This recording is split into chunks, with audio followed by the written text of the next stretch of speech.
ফোড়নটাকে রেখে দিলাম। জিরে, তেজপাতা, আলু, সয়াবিন, পেঁয়াজ।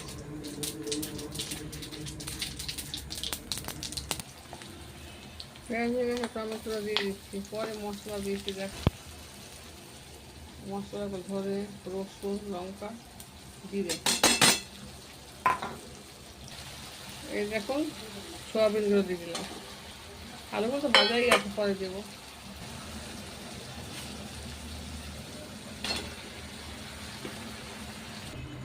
জল দিয়ে দিলাম, পরে দেখাচ্ছি। দেখুন আমার সয়াবিন দিয়ে আলুর তরকারি হয়ে গেছে। এবার আমি নামিয়ে দেবো।